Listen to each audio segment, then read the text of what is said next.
Amen. Gloire au Seigneur. Je voudrais que nous allions ensemble dans l'Évangile selon Jean. Nous allons lire un texte qui se trouve au chapitre 4 et au verset 39. Chapitre 4 et au verset 39 de l'Évangile selon Jean. Vous le savez bien, il n'y a qu'un seul évangile. Évangile, ça veut dire quoi, Kenny? Bonne nouvelle. Voilà, la bonne nouvelle de Jésus-Christ, alléluia. Et il y a 4 évangélistes qui nous parlent du même évangile. Matthieu, Marc, Luc et Jean. Et bien là, on va dans Jean. Chapitre 4e de l'évangile selon Jean et le verset 39. Et nous lisons ceci. Plusieurs Samaritains de cette ville, c'est-à-dire de la ville de Samarie, crurent en Jésus à cause de cette déclaration formelle de la femme, celle qu'on appelle la Samaritaine, vous vous souvenez? Celle qui était au bord du puits et à qui Jésus se révèle. Alors, quelle était la déclaration formelle de la femme? Il m'a dit tout ce que j'ai fait. Nous, des fois, on n'aimerait pas que quelqu'un dise tout ce qu'on a fait. Qu'est-ce que vous en pensez, hein? Mais elle, ça l'a subjugué. Il m'a dit tout ce que j'ai fait, sous-entendu, au lieu de me juger, il m'a aimé quand même. Ça, c'est l'amour de Dieu. Alléluia. Parce qu'elle en avait fait, hein? Elle avait fait. Mais au lieu de la rejeter, le Seigneur l'a acceptée. Alléluia. Et il l'a pardonnée et il l'a lavée de ses péchés. Et il nous est dit, eh bien aussi, quand les Samaritains vinrent le trouver, ils le prièrent de rester auprès d'eux. Et il resta là 2 jours. Un beaucoup plus grand nombre crurent à cause de sa parole. Et il disait à la femme, ce n'est plus à cause de ce que tu as dit que nous croyons, car nous l'avons entendu nous-mêmes et nous savons qu'il est vraiment le Christ, le Sauveur du monde. Après ces 2 jours, Jésus partit de là pour se rendre en Galilée, car il avait déclaré lui-même qu'un prophète n'est pas honoré dans sa propre patrie. Lorsqu'il arriva en Galilée, il fut bien reçu des Galiléens, qui avaient vu tout ce qu'il avait fait à Jérusalem pendant la fête, car eux aussi étaient allés à la fête. Jésus retourna donc à Cana, en Galilée, où il avait changé l'eau en vin. Il y avait là, à Capernaum, un officier du roi dont le fils était malade. Et ayant appris que Jésus était venu de Judée, en Galilée, il alla vers lui et le pria de descendre et de guérir son fils, qui était près de mourir. Jésus lui dit, « Si vous ne voyez des miracles et des prodiges, vous ne croyez point. » L'officier du roi lui dit, « Seigneur, descends avant que mon enfant meure. » Va, lui dit Jésus, « Ton fils vit. » Et cet homme crut à la parole que Jésus lui avait dite. Et il s'en alla. Et comme il descendait, ses serviteurs venant à sa rencontre lui apportèrent cette nouvelle, « Ton enfant vit. » Il leur demanda à quelle heure il s'était trouvé mieux. Et ils lui dirent, « Hier, à la 7e heure, la fièvre l'a quitté. » Le père reconnut que c'était à cette heure-là que Jésus lui avait dit, « Ton fils vit. » Et il crut, lui et toute sa maison. Jésus fit encore ce second miracle lorsqu'il fut venu de Judée en Galilée. Amen. Gloire au Seigneur. Voici un texte qui nous parle de l'action du Seigneur, tout d'abord en Samarie. Nous arrivons à la conclusion de l'œuvre du Seigneur en Samarie suite à sa rencontre avec cette Samaritaine et comment tous ces Samaritains ont été touchés par le Seigneur, sont venus l'écouter, ils lui ont parlé de leur foi en Jésus. Et puis nous voyons le Seigneur revenir en Galilée et plus précisément dans cette ville de Cana où il avait déjà fait un miracle, vous vous souvenez, c'est là qu'il changea l'eau en vin, c'est là où Marie dit aux serviteurs, faites tout ce qu'il vous dira. Amen. Aujourd'hui, on parle beaucoup de Marie. Il faudrait revenir peut-être à ce que la Bible dit de Marie. Marie ne dit pas de venir à elle, elle dit d'aller vers Jésus. Alléluia.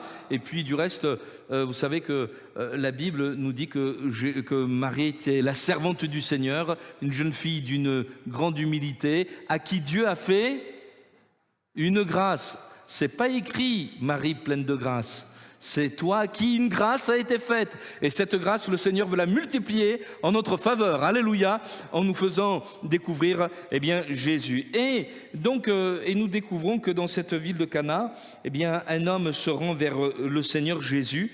Et pour que celui-ci guérisse son fils, il lui demande d'aller et de descendre où il réside. Mais Jésus lui donne une parole et lui ne se rend pas auprès de l'enfant, mais il dit à l'officier du roi de se rendre lui-même avec cette parole. Et tandis qu'il s'y rend, des serviteurs viennent vers lui et lui annoncent que son enfant a été guéri, et il réfléchit, il comprend que c'est au moment où Jésus a parlé que l'enfant a été guéri. Alléluia. Et l'Écriture nous dit ceci: il se mit à croire et il crut. Et c'est de la foi que je voudrais vous parler. Le titre de ce message nous dit ceci, et celui-ci: la foi que Jésus demande. La foi que Jésus demande. L'évangile selon Jean est traversé par cette double pensée, par la pensée de Jésus bien sûr, mais la définition du Seigneur Jésus en tant que Christ, en tant que Fils de Dieu, la divinité de Jésus. Jésus, c'est pas un prophète seulement, c'est pas un homme simplement qui faisait du bien, c'était pas simplement un rabbin. Jésus, c'est avant que le monde existe, il est le Fils éternel de Dieu. Alléluia. Et le but de cet évangile est de nous le rappeler. Ces choses ont été écrites, Jean chapitre 20 verset 30, afin que vous sachiez, que vous croyez que Jésus est le Christ, et qu'en croyant vous ayez la vie en son nom. Donc le but de cet évangile est de nous manifester la divinité de Jésus, mais également de nous faire comprendre ce que doit être notre foi dans la personne de Jésus. Et vous avez remarqué que dans ce texte-là, les choses progressent. Il y a vraiment une progression dans la foi de cet homme. On va y revenir dans un instant. Il vient pour un miracle, mais une guérison. Mais vous avez remarqué que le Seigneur aimait quand même un petit peu des questions. Mais enfin, si vous ne voyez pas des miracles, vous ne croyez pas. Mais Seigneur, mais s'il vient vers toi, c'est qu'il croit quand même. Il y a besoin de réfléchir. Il y a besoin de se rendre compte de l'état de notre foi. Où en est ta foi? En qui crois-tu? En quoi crois-tu? Quelle est la substance de ta foi? Qu'est-ce qui fait ta foi? Et dans cet évangile selon Jean, nous voyons que le Seigneur envers plusieurs personnes amène les personnes auxquelles il parle à grandir dans leur foi. Est-ce que vous avez besoin de faire des progrès? Moi, j'ai besoin de faire des progrès dans ma foi. Vous savez, une des prières des apôtres, c'était celle-ci: Seigneur, augmente-nous la foi. Seigneur, augmente ma foi. Elle a besoin de grandir, elle a besoin de se fortifier, elle a besoin de se développer. Et vous vous souvenez, la Samaritaine, sa foi, elle a grandi à l'égard de Jésus.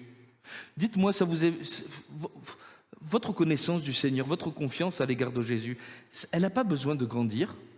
Au début, cette Samaritaine, elle disait, mais quand Jésus lui demande de l'eau, on ne l'a pas lu, mais je vous le rappelle, voilà, le Seigneur, comment toi qui es juif, tu me demandes de l'eau, etc.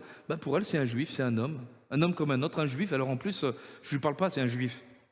Et puis le Seigneur commence à parler, et dans son éloquence, dans son message, elle n'appelle plus comment toi qui es juif, elle appelle Seigneur. Oula, ça y est, je suis face à quelqu'un qui est intelligent.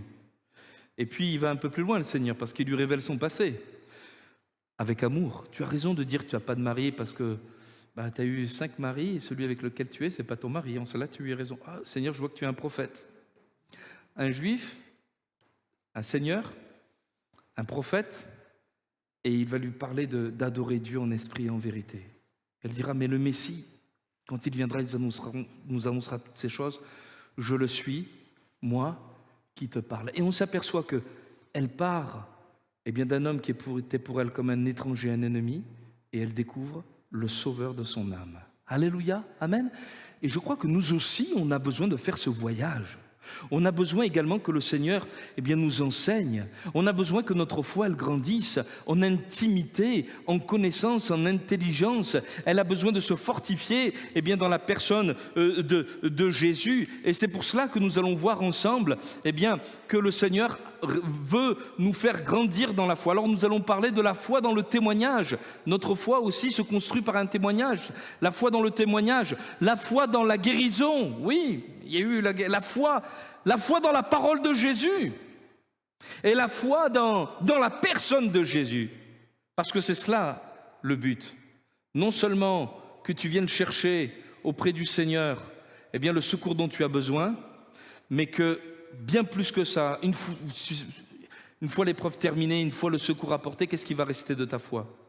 Est-ce que ça va rester comme un château de sable? Ben voilà, ça y est. Merci Seigneur, tu as répondu à mes prières, je retourne à ma vie d'avant, etc. Mais si c'est ça, c'est misérable. Cet homme nous est dit, il crut, lui, toute sa maison. C'est passé quelque chose.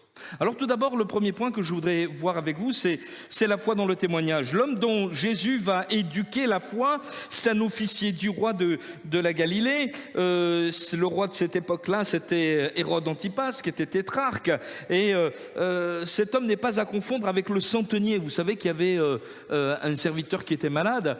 Non, c'est un homme donc, qui était officier du roi, donc c'était un Israélite. Et son fils était malade et il se tourne vers le Seigneur. Et la question qu'on peut se poser, c'est comment cet homme, face à cette situation dramatique, se tourne-t-il vers le Seigneur? Eh bien, tout simplement, on ne va pas chercher midi à 14h, c'est parce que la réputation de Jésus était là. La renommée de Jésus était là. On parlait de Jésus. On savait que Jésus faisait des miracles. Et d'ailleurs, l'Écriture nous dit qu'on venait de toutes parts eh bien, pour être guéri de ces maladies auprès eh bien, du Seigneur. Et nous voyons qu'il vient avec une demande extrêmement précise et il dit mais descends et guéris mon fils. Et on pourrait se dire mais quelle foi formidable il a cet homme-là. Qu'est-ce que vous en pensez? Moi j'aimerais que la salle soit remplie de personnes qui savent que Jésus guérit les malades. Alléluia.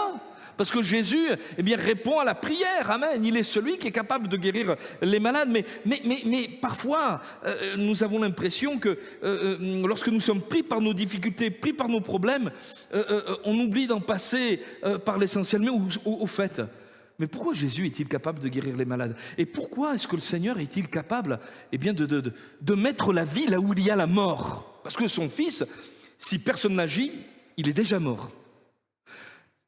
À plusieurs reprises, il nous est dit, lorsque le Seigneur fait son œuvre, ton enfant vit, ton fils vit. Ça veut vraiment dire, on insiste sur le fait qu'il a la vie. Ça veut dire que la mort était toute proche de ce garçon. Eh bien, cet homme passe très rapidement sur le fait que Jésus, il a la puissance de vaincre la mort. Tout à l'heure, on l'a dit, le salaire du péché, c'est la mort. Mais le don gratuit de Dieu, c'est la vie éternelle en Jésus-Christ, notre Seigneur. Et cet homme, il passe d'une manière très facile, assez superficielle, sur le fait que Jésus, il est venu pour nous libérer du pouvoir de la mort. Mais comment la mort est entrée? Mais la mort est entrée ainsi que la maladie, mais en raison de la désobéissance, en raison du péché de l'être humain. Tous son péché sont privés de la gloire de Dieu. Et lui, il passe complètement à côté de cette situation et de ce problème de fond et de base. Et il demande réellement au Seigneur eh bien d'intervenir. Alors on peut le comprendre parce qu'on a été nous aussi dans cette situation-là, oui ou non? Moi, lorsque je suis venu au Seigneur, je n'avais pas tout compris. Simplement, je désirais une seule chose, c'est que les angoisses qui étaient en moi, ça s'en aille. Je ne pouvais plus vivre avec. Si ça durait, mais c'était soit l'hôpital psychiatrique, c'était soit le suicide, mais je demandais simplement, mais que tout ça, ça s'arrête. C'était dans mon âme, mais l'enfer, je vivais l'enfer. Et je refusais de mourir pour la simple raison que j'avais compris que si je mourais, j'allais en enfer. Mais alors, mort ou vivant, c'était l'enfer. Seigneur, au secours! Au secours! Heureusement que des amis étaient autour de moi pour prier, pour me parler de Jésus. Alléluia. Pour m'annoncer la bonne nouvelle de Jésus. Combien c'est important le témoignage? Combien c'est important de savoir que Dieu a pu agir ici, que Dieu a pu agir là. Vous savez, l'Écriture nous dit que nous qui avons rencontré Jésus, nous sommes appelés à être des témoins. Ce mot, il fait peur parfois. Parce que quand on emploie témoin de ceci, de cela, mais on va laisser de côté ces personnages. On s'intéresse à la parole de Dieu, vous recevrez une puissance, dit le Seigneur. Actes des apôtres, chapitre 1er, verset 8. Vous recevrez une puissance et vous serez mes témoins. Pourquoi? Parce qu'il y a des hommes, des femmes qui ont besoin de rencontrer Jésus-Christ. Et il y a besoin que nous soyons de ces poteaux indicateurs, de ces hommes, de ces femmes qui disent, mais dans ton malheur, dans ta détresse, il y a une solution. Cette solution, c'est le Fils de Dieu, c'est Jésus-Christ, alléluia, amen. Et mes frères et sœurs, je crois que dans ces temps difficiles que nous traversons, bien sûr avec beaucoup de sagesse, bien sûr avec beaucoup d'humilité, bien sûr avec beaucoup d'intégrité, le monde a besoin d'entendre qu'il y a des gens qui ont une espérance vivante. Alléluia, qu'ils ont rencontré Jésus-Christ. On partage le même sort que toute la planète. Oui ou non? Moi je partage. Mais j'ai une différence, c'est que je ne suis pas seul. Jésus est avec moi, alléluia, et je sais que, eh bien, il ne m'abandonnera pas. Et chers frères, chères sœurs, eh bien, ta famille a besoin de savoir que tu es chrétien. Ta famille, tes parents, tes enfants ont besoin de savoir que tes petits-enfants, que tu marches avec Jésus. Ils n'ont pas besoin de grands discours, ils n'ont pas besoin que tu leur fasses un show, mais ils ont besoin simplement de voir que toi, tu as rencontré Jésus, alléluia, que tu marches avec lui. La puissance du témoignage, lorsque ma mère et mon père ont rencontré le Seigneur, il y a un témoignage qui les a surpris, surtout ma mère. Mon grand-père était un pied noir qui s'était jamais consolé d'avoir quitté l'Algérie. Il n'avait jamais connu d'autre pays que l'Algérie. Il était né là-bas, son père était né là-bas, son grand-père était né là-bas. Je n'entre pas dans l'histoire de France, je parle simplement d'une personne. Et quand il s'est retrouvé en France métropolitaine, ça ne lui parlait pas du tout. Et sa consolation, c'était la bouteille et l'alcoolisme. Et puis ma mère s'est mariée, elle recherchait Dieu quand même, posait des questions. Et puis un jour, elle va chez ses parents et elle trouve que c'est bizarre. Sur la table, il n'y a plus de bouteille d'alcool, il y a une bouteille d'eau. Et à côté de cette bouteille d'eau, il y a un livre, la Bible. Est-ce que je peux le lire? Oui. Mais c'est la réponse à mes questions. Et cette bouteille d'eau confirme que le Seigneur est capable de transformer les vies. Alors moi, je ne suis pas dans l'alcoolisme, mais mon cœur, il est vide. Seigneur, remplis mon cœur de ton amour. Apporte-moi les réponses dont j'ai besoin. Dans cet univers, je me sens comme une tête d'épingle, comme une paille, comme ça. Seigneur, prends ma vie. Et elle a rencontré le Seigneur. Alléluia. Amen. Le témoignage, il ne fait pas tout, mais le témoignage, un vrai témoignage, il suscite la curiosité. Les Samaritains, ils ont été très surpris du témoignage de la femme. Tout le monde l'a rejeté. Il y a quelqu'un qui ne la rejette pas. Au contraire, elle nous annonce des choses bizarres. Elle nous dit même, est-ce que ça ne serait pas le Christ? Elle nous parle de religion, elle nous parle de Dieu. Et quand ils vont vers lui, mais ils sont tellement étonnés qu'ils lui disent, non, ne t'en vas pas, reste encore avec nous. Et pendant 2 jours, Jésus, 2 jours entiers, le Fils de Dieu est avec eux. Il les enseigne, il leur parle. Et à la fin, il dit, mais écoute, tu sais, c'est plus à cause de ce que tu as dit que nous croyons, mais c'est parce que nous l'avons entendu nous-mêmes. Et nous savons qu'il est le sauveur du monde. On est des Samaritains, on croyait qu'on était dans le vrai, que notre religion, c'était la meilleure des religions, meilleure que les Juifs, etc. Mais tout ça, c'est foutaise.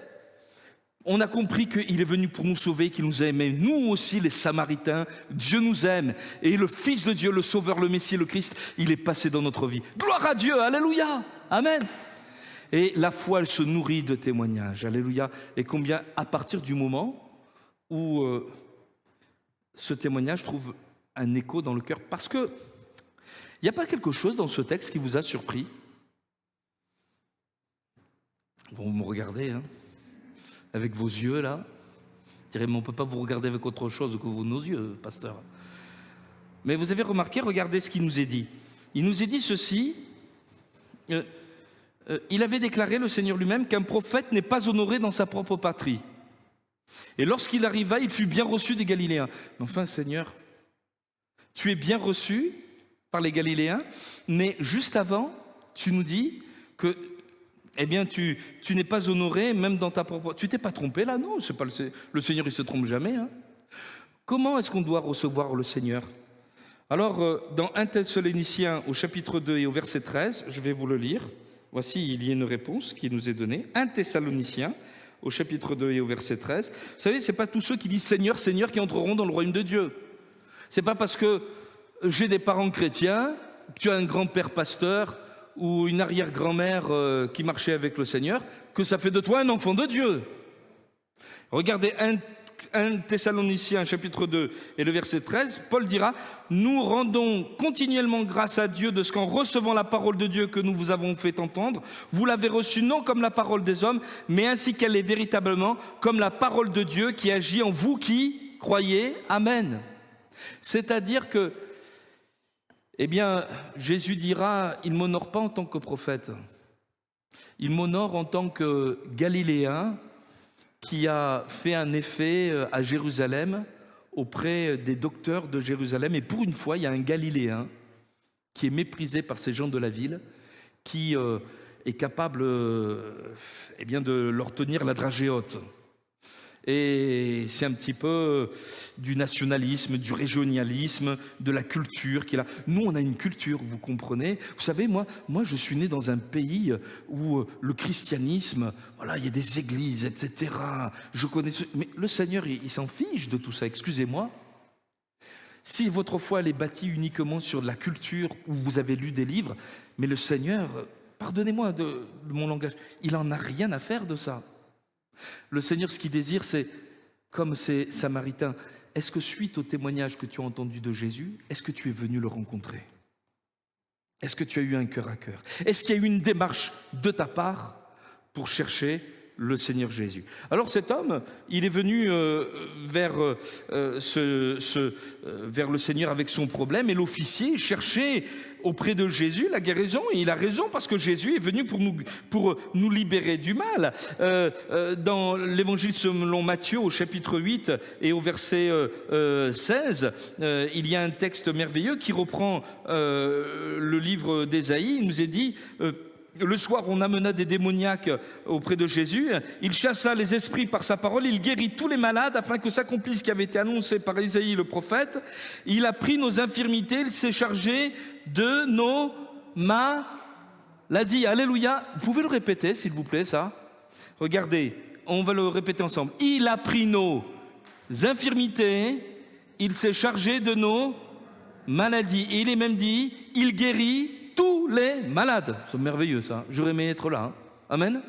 Tous les malades guéris, tous les démoniaques qui étaient là libérés de leurs chaînes et accomplissement de la promesse eh bien, qui avait été qui est écrite dans le livre du prophète Ésaïe. Et ça c'est quelque chose d'extraordinaire de savoir que Jésus guérit les malades.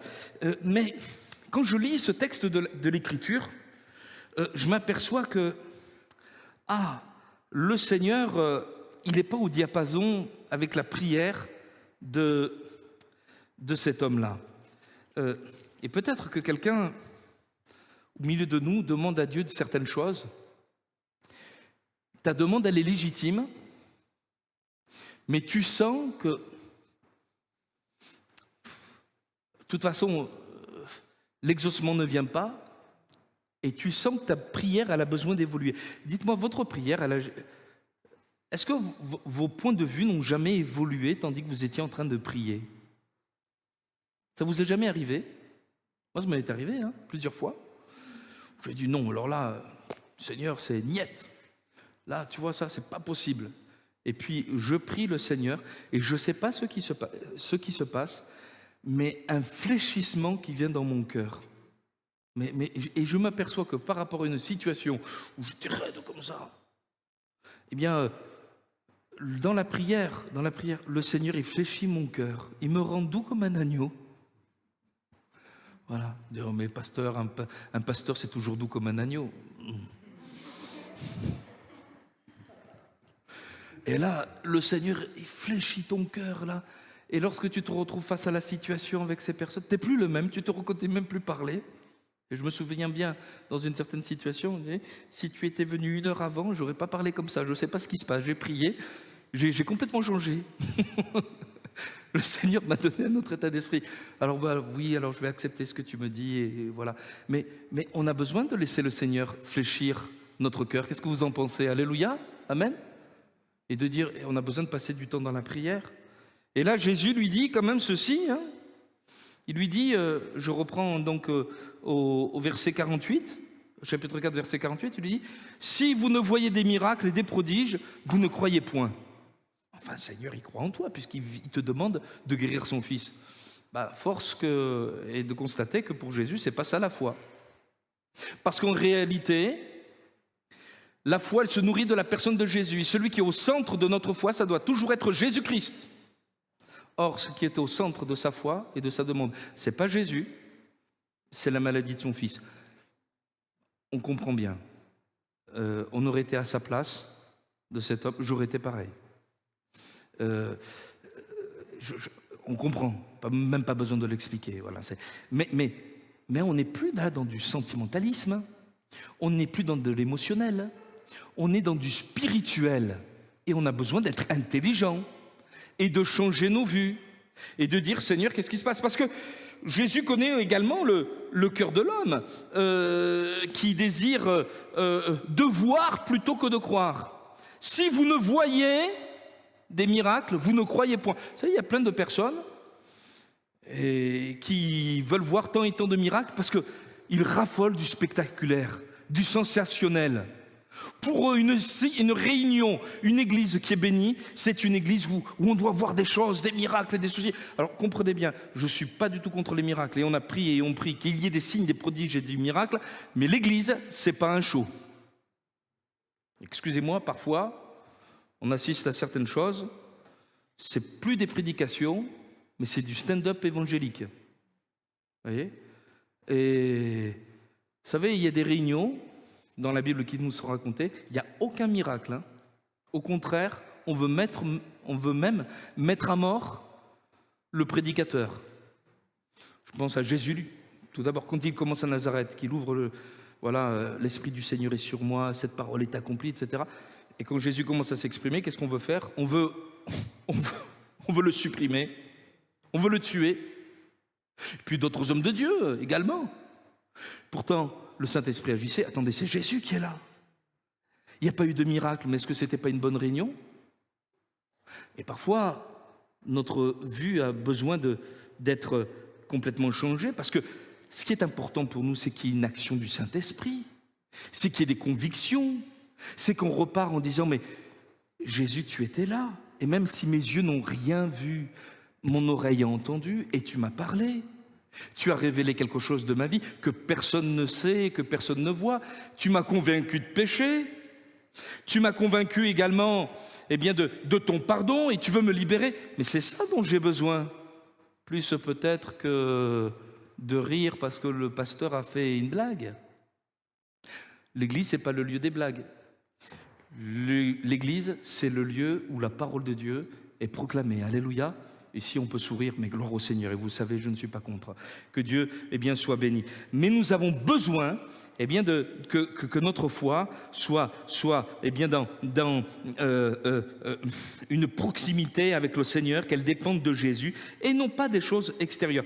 Je vais avancer, mais vous lirez dans l'Évangile selon Luc, au chapitre 11 et au verset 29, que Jésus renvoie des signes, le signe de Jonas, on demande des miracles, et il dira, vous voulez qu'on le lise quand même? C'est ça, je vois sur vos visages. Allez, on va le lire. Luc 11, verset 29. Et oui, je vous fais parler, parce que vous ne parlez pas beaucoup quand même. Regardez. Le peuple s'amassait en foule, il se mit à dire, cette génération est une génération méchante. Pourquoi? Elle demande un miracle. Il ne sera donné d'autre miracle que celui de Jonas. Car de même que Jonas fut un signe pour les Ninivites, de même le Fils de l'homme en sera un pour cette génération. Amen. Qu'est-ce que c'était le signe de Jonas? Le signe de Jonas, c'était le signe de l'amour de Dieu. Dieu avait vu les Ninivites, ils devaient être jugés, mais il leur envoie un messager pour leur témoigner de l'amour du Seigneur.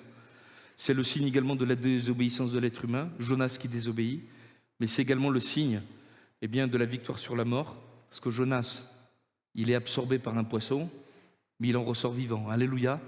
Jésus est venu pour nous donner la vie. Amen. Et c'est de ça dont on avait besoin. À Ninive, il y avait certainement plusieurs malades. Il y avait certainement plusieurs situations difficiles, mais ils avaient besoin de se repentir. Amen. Donc une foi qui est basée sur Jésus, une foi qui est basée sur la parole. Et vous avez vu, c'est mon troisième point, cette foi qui est dans la parole de Dieu, l'éducation de Jésus est en marche, et tandis que cet homme vient avec son problème, Jésus apporte une réponse. Va, lui dit Jésus, ton fils vit. Et cet homme crut à la parole que Jésus lui avait dite, il s'en alla. Le témoignage a été utile, mais c'est plus dans le témoignage qu'il place sa foi. La guérison, il est venu la chercher, mais maintenant c'est plus la guérison qui est au centre. Ce qui est au centre de sa foi, c'est la parole de Dieu. Et mes frères et sœurs, nous voulons nous souvenir de ces paroles, Romains 10, verset 17, qui nous dit ceci: la foi vient de ce qu'on entend, et ce qu'on entend vient de la parole de Christ.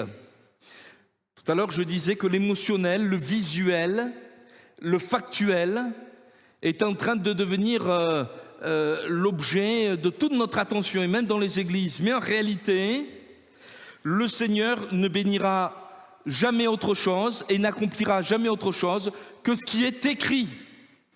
Et si nous voulons rester vaillants et debout dans notre foi, nous avons besoin toujours de revenir à l'Écriture. Cet homme crut à la parole que Jésus avait dite et il s'en alla. L'autorité de la parole de Dieu. Et il se met à obéir à ce que Jésus dit.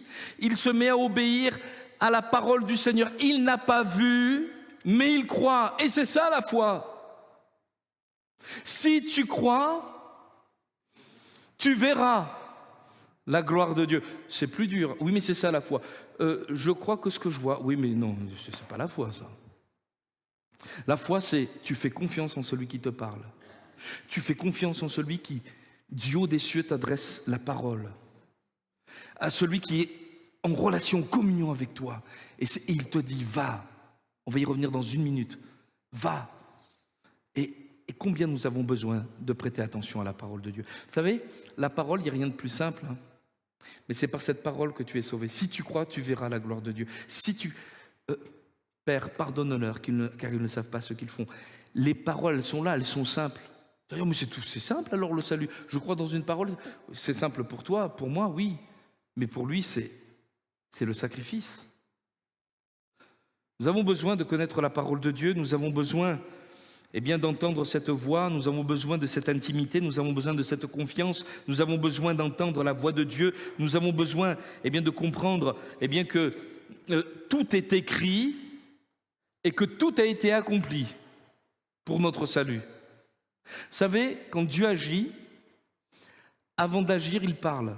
Va et ton fils, voilà, il sera... Toujours, lorsque Dieu veut agir, il l'annonce, il dit et la chose arrive.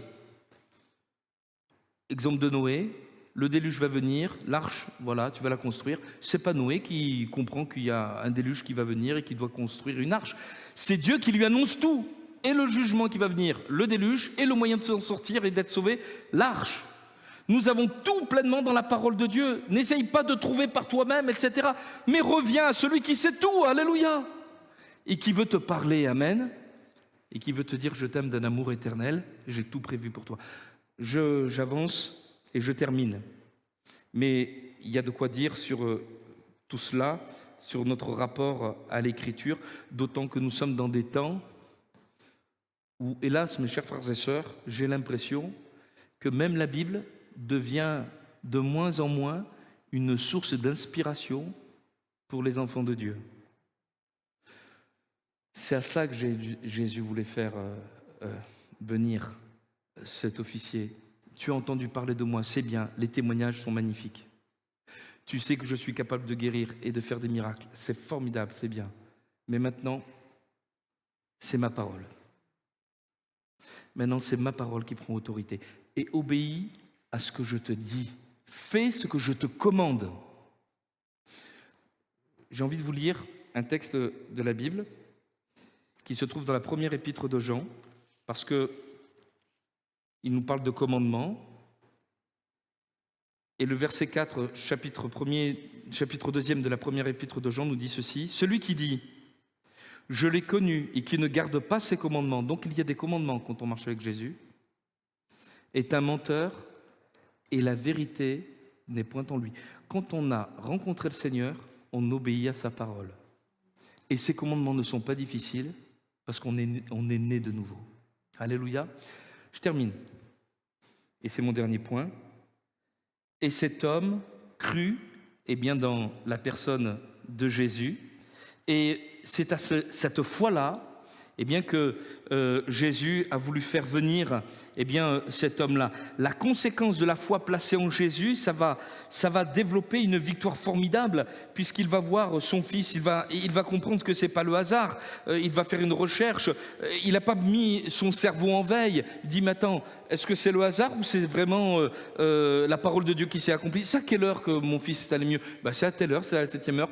Ah oui, mais c'est à ce même moment où Jésus m'a parlé. C'est pas le hasard, c'est vraiment Dieu qui est intervenu. Alléluia. Et on s'aperçoit que c'est pas parce qu'il décide de suivre Jésus, de marcher par la foi et d'accepter Jésus comme celui qui va diriger sa vie, qu'il ne s'autorise plus à réfléchir, à penser. Mais nous aussi, on a un cerveau. Il faut l'utiliser et comprendre la parole de Dieu. Et cet homme va voir la gloire du Seigneur. Là où il y avait la mort, il y a la vie. Alléluia.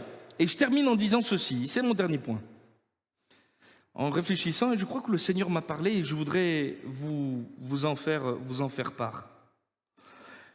La foi, c'est pas une boîte d'enregistrement de tous nos problèmes, mais c'est cette déclaration, je sais que le Seigneur va venir à mon secours. Qu'est-ce que le Seigneur veut que je fasse?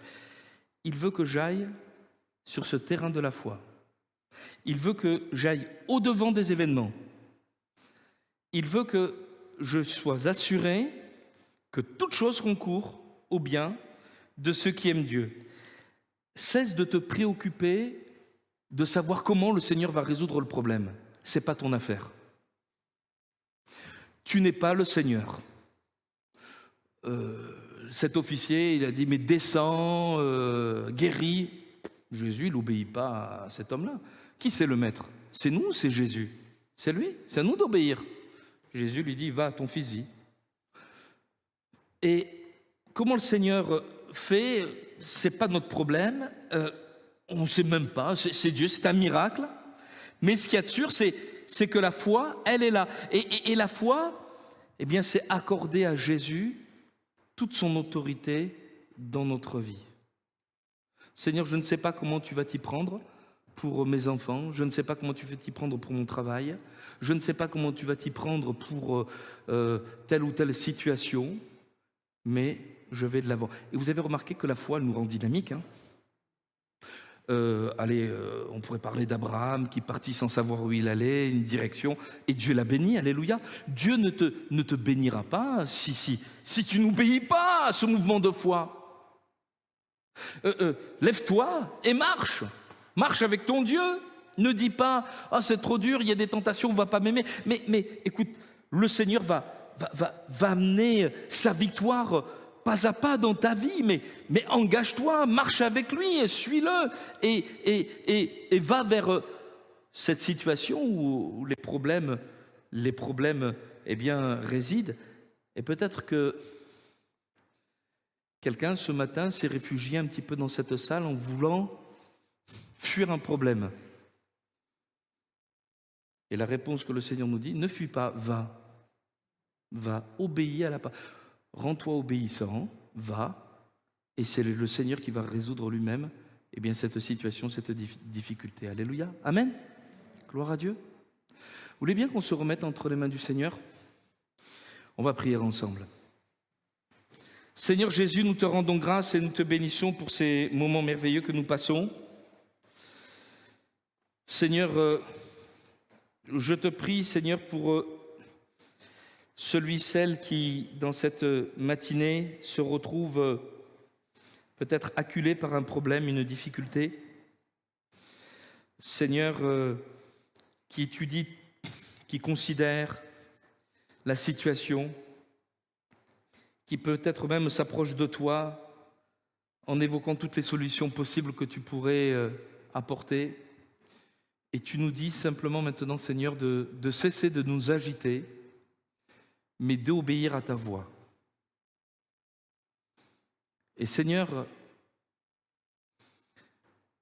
cet homme, nous est-il dit, il crut en toi.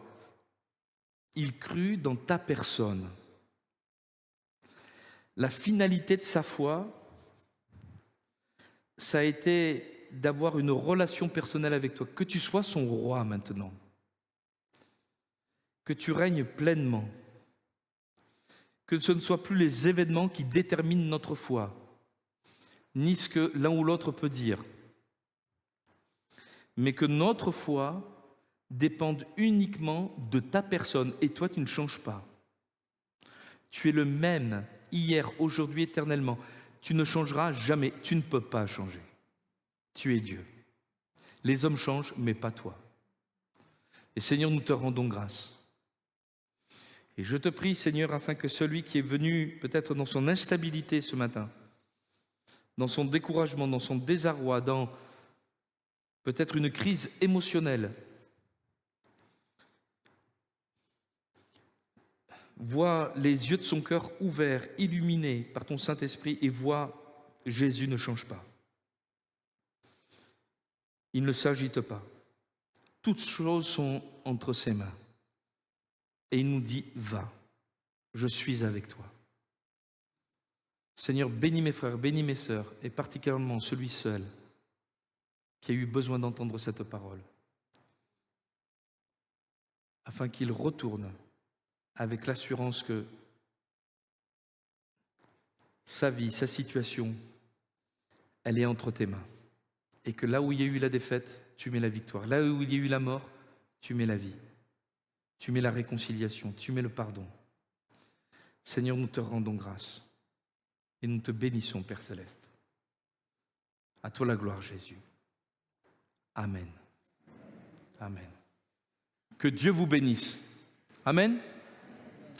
Je vous souhaite à tous un bon retour. N'oubliez pas, vous aurez les invitations pour vous inscrire au culte de dimanche prochain. Donc ça sera le 23, si ma mémoire est bonne.